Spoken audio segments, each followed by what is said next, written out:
Welcome to Real Talk with Gene Price. One of the things I said last year when I had the stroke, it taught me some things. One of the things I said was, I remember feeling so afraid, and I remember asking a question, who said that I wasn't supposed to be afraid? And one of the things that it taught me here a year later, my trust in God has increased so much, and it taught me to appreciate being here because I didn't have to be here. I just heard on yesterday the news of somebody that's in a coma with a stroke, and I thought about myself, like, who am I that I'm still here, to be a voice for God, to be able to talk about things. And now in 2021, I really learned that life is so precious. It's not about things. I could go out right now, do what I want, buy what I want, travel the world. But you know what I choose to do? I choose to serve God, to work Real Talk and do the things that I like to do. Because it's really not about things. And you really learn the value of life is truly being here. That's important.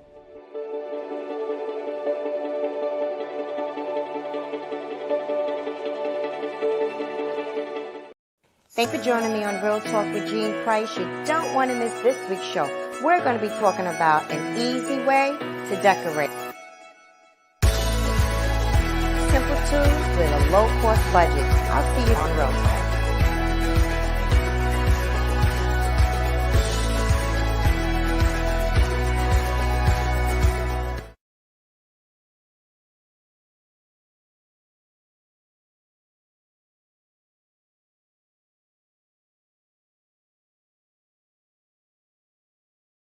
Good evening, everyone. I am so glad you tuned in tonight with Real Talk with Gene Price. We have a great show in store for you.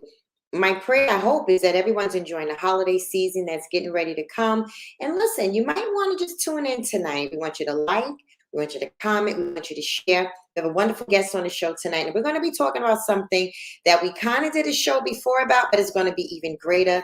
And you want to pay attention, you want to listen, because there are going to be some great things that you might want to see and do.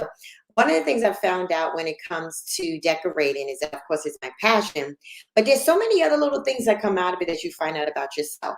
And I didn't realize how much of a stickler I was on certain things, but I'm grateful for those things because learning to decorate has definitely been a great blessing for my husband and myself. So let's take the time right now to go tell your family and friends that Real Talk is on. We're going to enjoy ourselves tonight with this great conversation. But I want to take the time right now to invite my guest to the show, Mr. Jamel Williams from To Be Designed LLC. Jamel, why don't you come on, join me with Real Talk?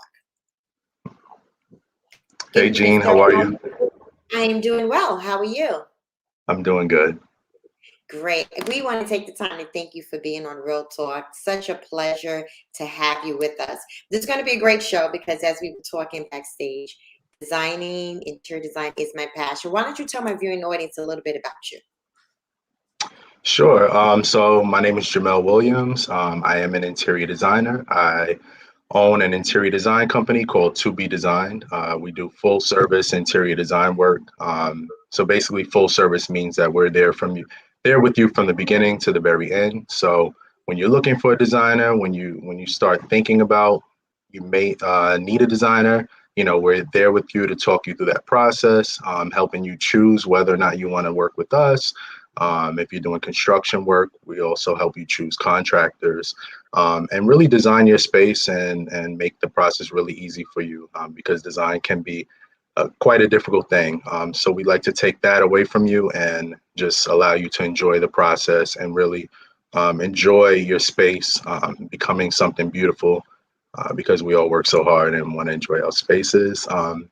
So yeah, that's pretty much it. I specialize in kitchen and bathroom design. I also do construction consulting. So a lot of people want to do renovations in their home. Traditionally or historically, people think that they turn to contractors for construction, which is true. They do the construction. However, it helps to have a designer by your side just to help you understand some of the lingo and also the process that's involved with doing a full construction on your home. That's interesting. I want to go back, Jamel. I want to talk about the vision because as designers, when somebody comes to you, right, and they lay out a blueprint, if I can use that, in from their minds as to what they think that room should look like.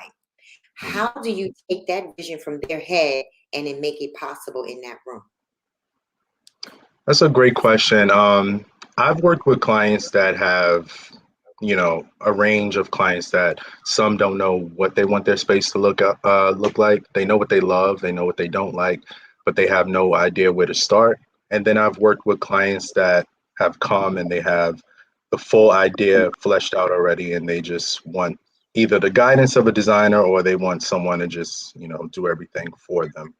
Um, I like working with clients somewhere in between, where a client does come with some sort of inspiration. So a lot of my clients, I encourage them to bring inspiration images to some of our meetings.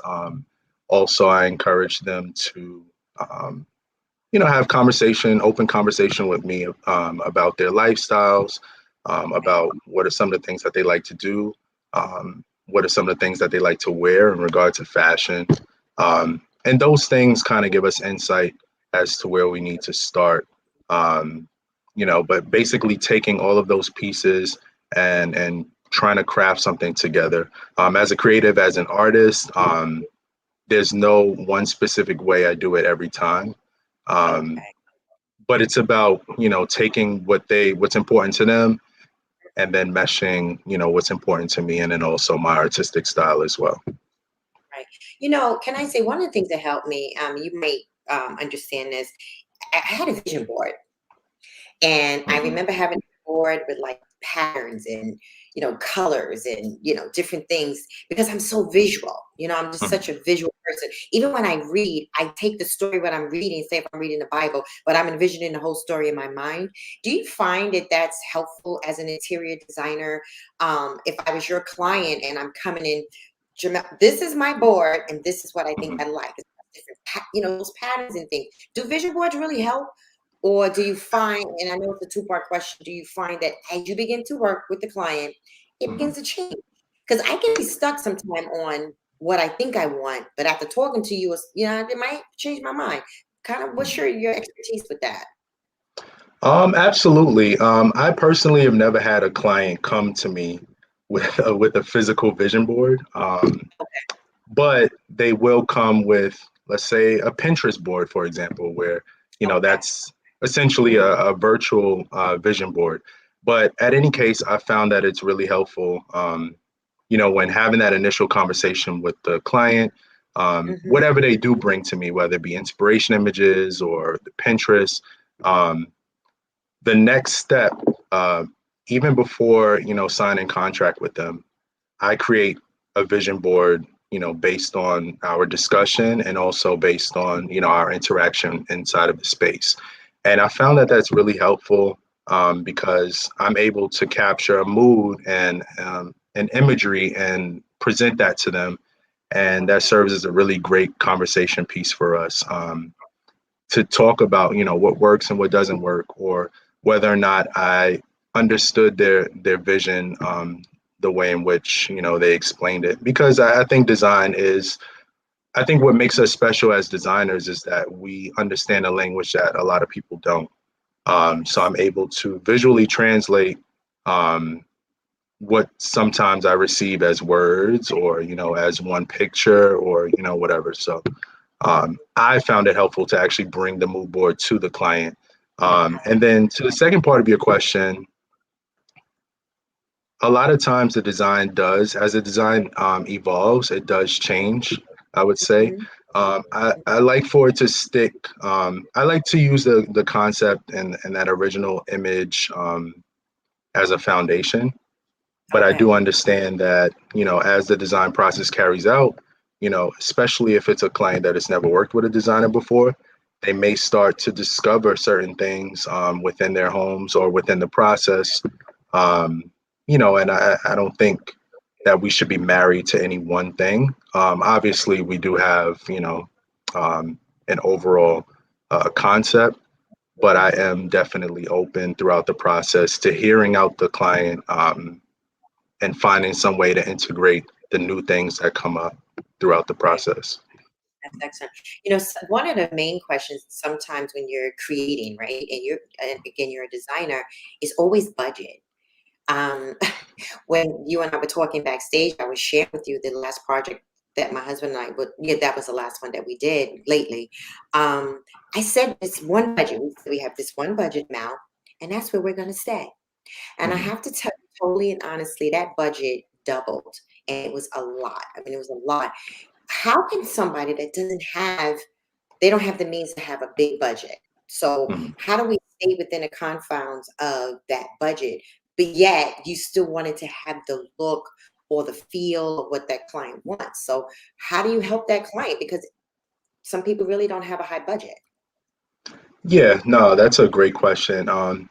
During my initial calls, budget is one of the things that we do discuss, and we're all more or less in the same boat, in that we do want we want to get quality, we want to get affordability, um, and sometimes we're not 100% transparent with about how much we actually have to work with, because you don't want someone to take advantage. As a designer, I do think that transparency is important, but I understand that people don't want to give you the actual number. Right, So throughout the process, to your point, sometimes the budget does end up increasing. One, because people will pay for what they actually want, um, and then two, maybe they'll start to get more comfortable and let loose and give you the real budget and not the imaginary one right, that they made initially. So one of the things that I found really helpful, and this is for me just as an organizational tool, but it can also be for anyone, not even a designer, it could be for anyone that's looking to do some design work in their home.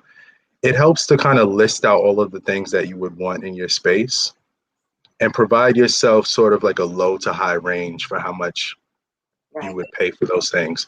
So on the low end, okay, a sofa might cost, you know, let's say $1,200. hmm, And then, your dream sofa on a high end, maybe it's 2,500. So it helps to kind of lay those items out and those numbers out just so that you can organize yourself and wrap your head around, what your money is actually going to be able to afford you. Um, and I do that for my clients, and we have a discussion about budget, and they're able to see how the budget um, will be allocated throughout the process. And then from there, it's about sticking to those numbers, but also finding ways to cut costs when necessary. If this is a client that has a really tight right, budget, and then right, of course, to the other part of your question, that when you want to achieve a certain look, but you might not have the budget for it, um, I think that's where a designer comes in and having that expertise. So, you know, I think one of the most affordable things you can do to transform a space is paint.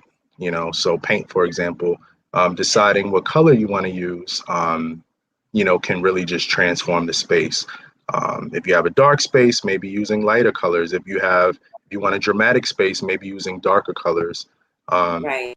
Something even as simple as painting a ceiling, um, Mhm. walls and a ceiling the same color may give you more of an elevated sort of design look in a space. A lot of people are afraid to paint ceilings, but I think that there's something really elegant and elevated about a space that has the ceilings and the wall painted the same color, even Yeah, down to the finish of the paint. Like if you use a semi-gloss, I grew up in apartments with like semi-gloss paint. right, And semi-gloss, while it is good for, cleanability and stuff like that, it doesn't have as elevated of a look as maybe a matte paint right. or, an eggshell or something like that. So, things like that. And then on a shopping end, going to stores such as like maybe Target or Home Goods and stuff like that. A lot of times you may find things on clearance. So that's always nice ways to accessorize within a budget. So there's many different many different things you can do. Yeah. You know, because we love this designing, I came up with a tip, right? And I did a show called Easy Way to Decorate. So I said, now how do I was online one day. This is interesting. Online, and I knew this particular picture that I wanted because it would look nice in the room. Again, we're visionaries, right? We're creative. I said, Mhm. but you're not going to find the picture. You have to go and research it. How would I get this picture? It dawned on me. So I took the picture, printed out 8.5 by 11 on paper, took it to Staples, Mhm. blew it up into a huge frame, and then I put it on my wall. You would have thought I paid at least $200-300 for that picture. It Mhm. literally cost me $1.29 for the copy. I think maybe the frame was maybe like $30-40 or something. Yeah. And the reason I said that is because sometimes people really think you do have to pay a lot to really get a nice look. And I created a theater room in that home that I told you we did. And it was, when I say it was beautiful, because the whole theme of the theater room, sir, was Paris and New Mhm. York. Because when I think, Mhm. because I love Broadway, so when I think of theater, I'm thinking of going to Paris or I go to the city in New York. So I'm saying that because the littlest thing like that, it took the room and it was like, wow. Because the room, it was red roses everywhere in the picture, but the room Mhm. was black. And it was just, when I tell you, it was so pretty. So little tools like that. What do you say to people for the holidays? Here we're facing the holidays. We want to Mhm. decorate our places. Can people do little things like that? Or what are some of your ideas to decorate for the holiday? Absolutely. Well, it's funny you ask. I've yet to decorate. I'm a little behind this year. But going to places. For example, if you're the type that you want to create table settings, or you want to have little trinkets here and there. It can start at your local Michaels or your local Target. They always have things that are on sale, or little small things that can really bring the space together. Um, Michaels, for example, if you want to create a tablescape, you can start with like they're called chargers, but basically like the trays that you would Yes. put underneath the plate. You can have that, put your regular dish on top of it.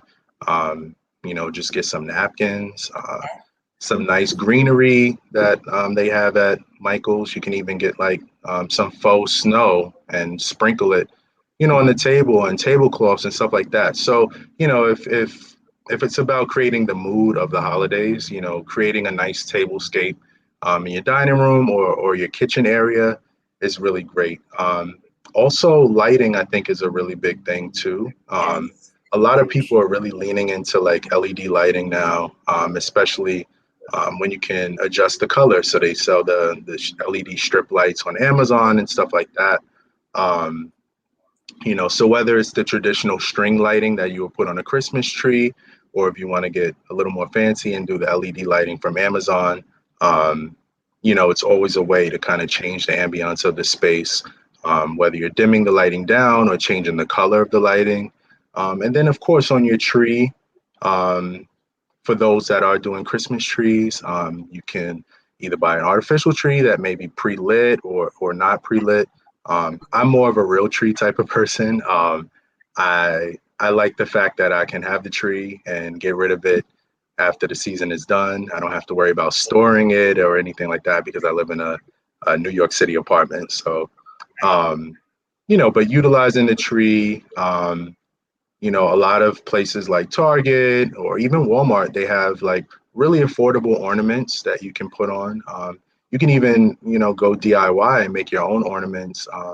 They have Mhm. like sell like little picture frames and stuff. You can put, images of your family. I Right. actually just bought candles from Target that had, monograms on the candles. So bought a J for Jamel. So even just doing like little subtle things like that, um, and placing it, sporadically throughout your home, really kind of creates that holiday mood. It does. I have to ask you a question. You mentioned about the ceiling, which I thought that was a great what you said about how people don't think that ceiling it makes such an Mm. impact in the room. But how do you feel about accent walls? Yeah. So accent walls are great, in my opinion. I think I shouldn't say every room needs an accent wall, but An accent wall is a great way to create affordable impact in a space. Um, and there's different ways to create an accent wall. It's not just Okay. with paint, you know, Right. you can also use wallpaper or removable wallpaper if you want to do it on a budget. In my bedroom, I actually, so I have a platform bed, but I don't have a headboard to it. So I got the idea to just go down to Home Depot and get some plywood cut. So I have Mm-hmm. plywood squares that may be 18 inches by 18 inches. And, you know, plywood has a very distinctive grain. Um, Yeah. so I found a way to adhere the plywood to the wall, each tile, but alternate the grain.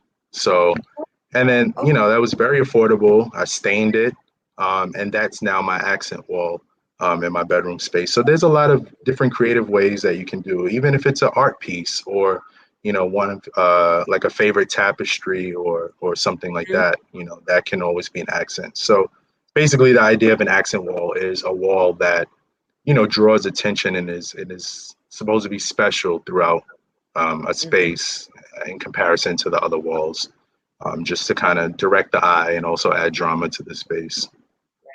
Now, I have to ask the other side of this question too. Have you ever had an experience with a client where it didn't go well? Um, so are you talking in regard to an accent wall or just design in Just general? designing in general, because you have some people that can become fickle through the Yeah, process, the end of the process. I mean, yeah, I just have to know because every just like you and I were talking, every flip that we've done, my husband and I, wasn't always a great flip as far as there was issues, whether it was the boiler or the plumbing, HVAC. Have you experienced those kinds of things in decorating and creating? yeah.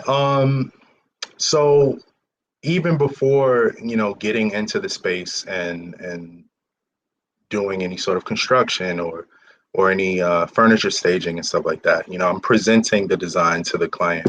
There's been times where I would, you know, we discuss concept, we agree on concept, you know, I put in all these hours of work Mhm. into creating a design and creating a presentation and get it to them, and you know, they just don't, it doesn't resonate with them.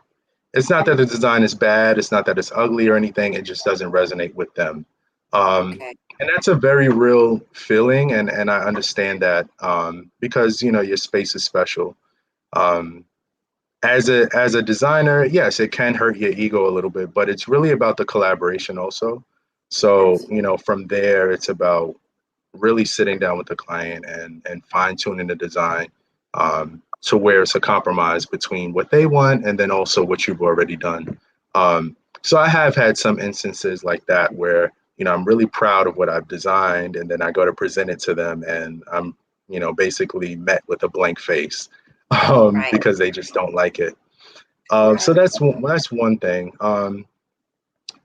When doing construction, and I'm very sure you can relate to this, there's a lot of times, well, there's a lot of people that you're working with too during construction projects. So contractors, vendors, subcontractors, painters, Yeah. anything that you can think of. And as a designer, it's your role to be the communicator to everyone.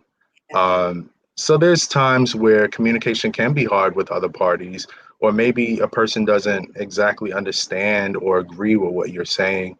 Um, but also as the designer, you're sort of the middleman, because now you're also answering to the client. So there's been times where, you know, I'm communicating one thing to the contractor does something totally different, and now I'm faced with dealing with the client.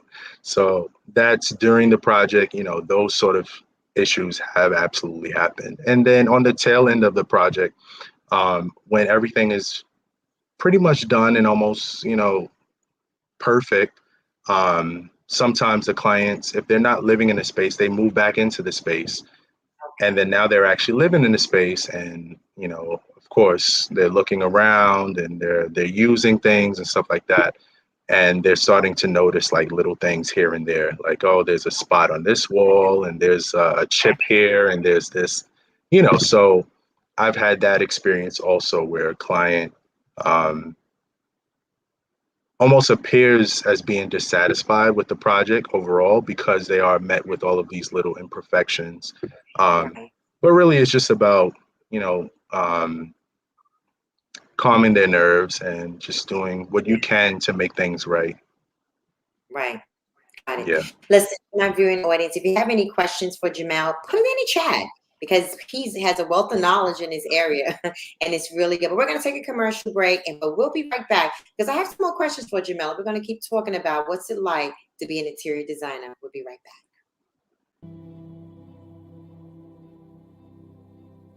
If you take relationships, husband and wives, or marital relationships, because of the pandemic, people had to now deal with each other or deal with things they didn't have to deal before. Case in point, you're home all the time.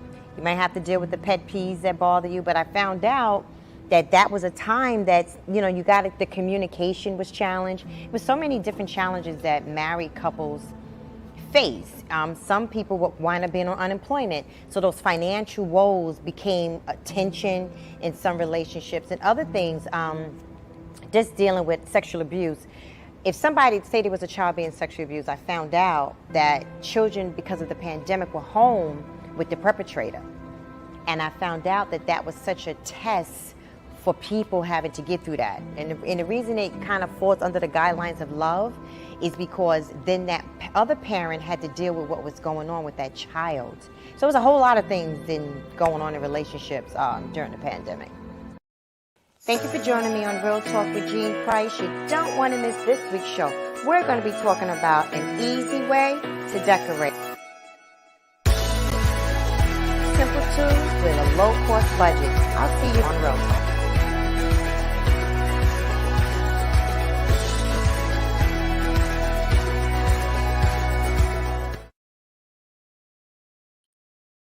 Welcome back to Real Talk, my viewing audience. We're having a great discussion with my guests today, talking about interior design, understanding the process, understanding the highs, talking about the lows, dealing with different ideas. And it's just been such a great show because for those that are going to be decorating for the Christmas holidays or just know that, you know what, I'm going to change my room around. What's some of the things, some of the ideas I can do? I want to welcome back my guest tonight, Jamel Williams. Welcome back from To Be Designed LLC. Thank you so much for being on Real Talk.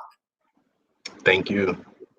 Thank you. I want to go back to what we were talking about. It was thank you for your response and dealing, how you have to deal with clients. And of course, I do understand that from the construction side as well as the other side. But what advice, let me go here first. Were there any mistakes like homeowners have made themselves where they said, oh, I made the mistake? And let me tell you why I'm asking you this. When we were doing this project, there was this design. I just knew my husband, I knew we want our ceiling with this really modern design, but it's a colonial old house, right? So I get home and I had this contractor there and he put the design up on the ceiling and we hated it. That was probably one of the biggest mistakes that we made in this project. And I said to my husband, I said, Derek, no, I can't. It just didn't fit the vision of the house because, like I said, it was 1700s. It was so many beautiful things in the house. So case in point, I had to eat the cost because it was my mistake, our mistake. So when we came back, I looked up and I said, you know what I want? I want a coffer ceiling. So when the designer came back, he was a contractor.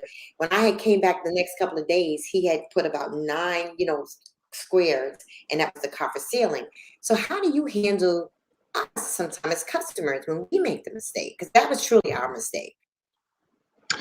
Yeah, I think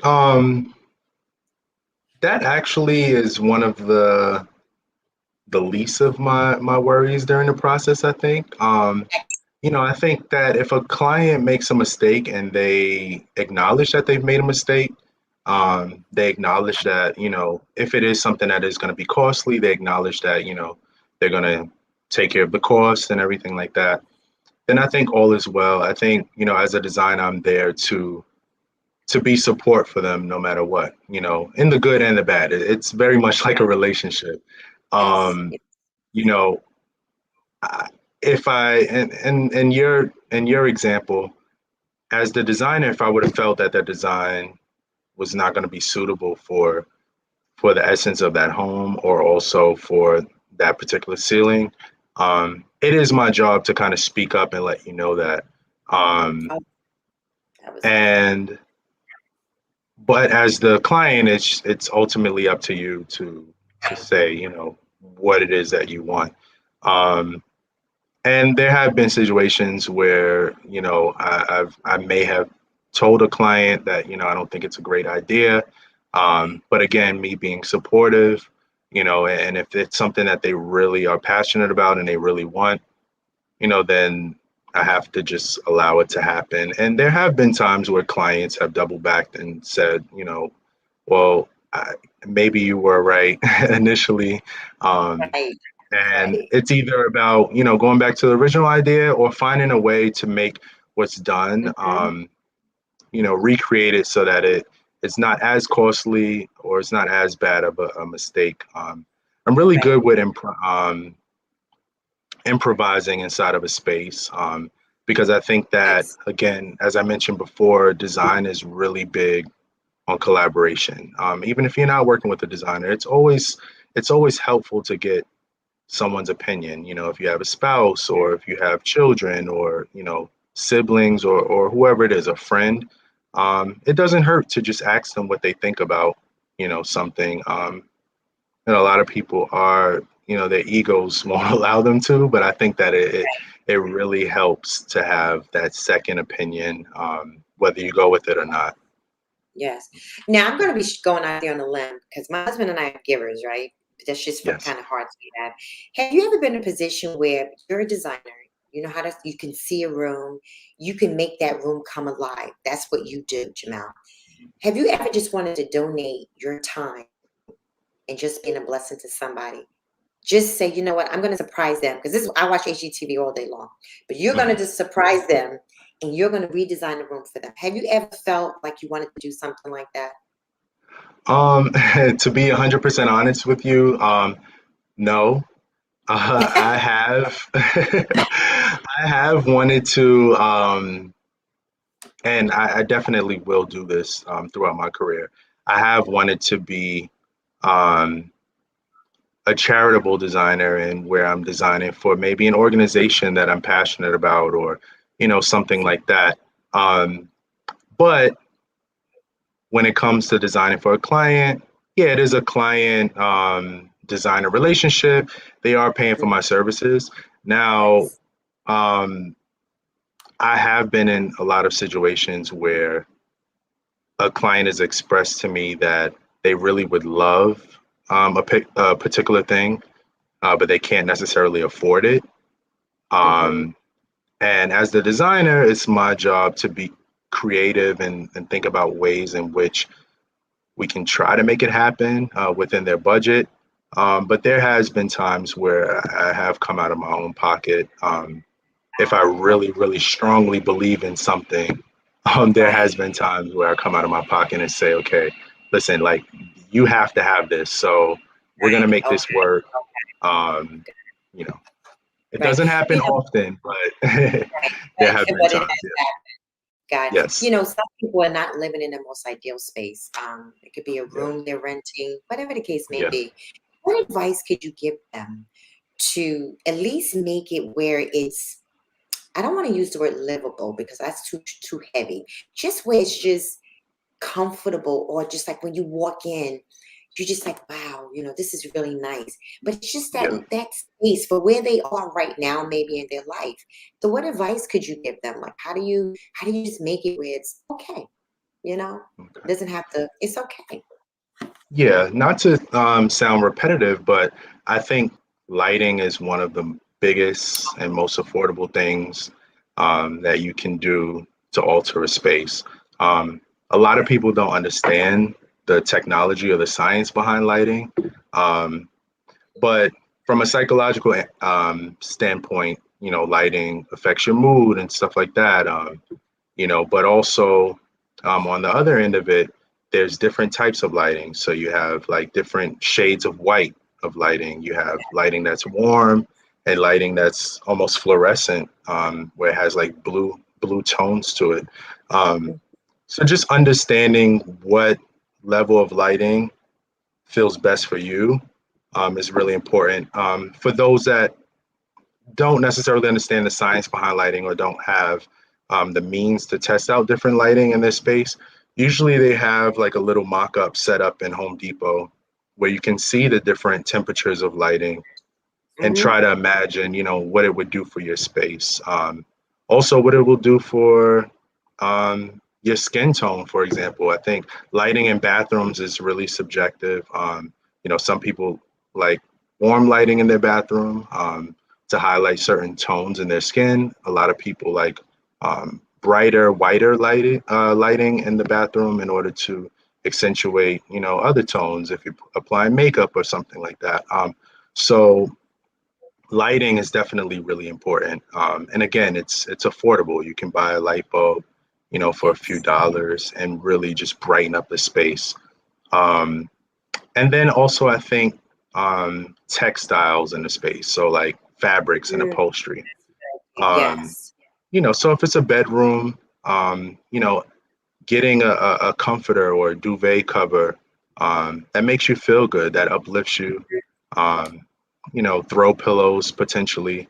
Um, I have, I don't know if you can see, but I have a sofa. I'm in my living room now. I have a sofa in the background. This sofa was originally, when I got it, like a greenish gray color, a really interesting color. When I first got it, I was in love with it. And then over the years, I just needed a change. So I bought a sofa slipcover on Amazon. Yeah. And a lot of people are really against slipcovers because they think that they bunch up and look, really just sloppy. But it Yeah. depends on the type of slipcover that you have. So I'm going to try to So I bought a Oh, slipcover that actually, has okay. elastic That's around each cushion, so that it kind of looks like, this is the sofa. This is how the sofa was made. So to go from, that gray green color, very affordably for maybe $50, I was able to transform the sofa, transform the material, the color of the sofa, and it totally changed the feeling of the room. Also, the throw pillows on the sofa. I bought, a pack of four covers because I already had throw pillows, but I just Mhm. bought a pack of four covers from Amazon. I think I paid maybe $25, $30 for it. Mhm. And that was a way to add pattern and texture. I have, like this one, for example. Um, Okay. it was a nice, really neutral way to add some pattern and texture. And it seems to be Yeah. good quality. I Yeah. also have this one it's a faux leather, but it looks like a real camel leather. And to Yes. imagine that I was able to transform the sofa for Mhm. about $70. Wow, that's like another thing I did with pillows too is that in the room that we had a salon in the house I was telling you about, and where there wasn't like my grandkids would come by, so there wasn't a lot of seating. I used big pillows and it became floor pillows, and I Yeah. found floor pillows. Like you're talking about the pillows to really work. They were accent pillows, but I put them on the floor, and it looked nice in the room. But then it also was good for seating. So you're right. When you can find those little things to kind of improvise. They tend to work. Before we close the show, what advice would you give somebody that would like to get into interior design? Hmm. What should they do? That's a great question. There's so many different ways into interior design. I personally um, went to graduate school for interior design. But graduate school is really expensive.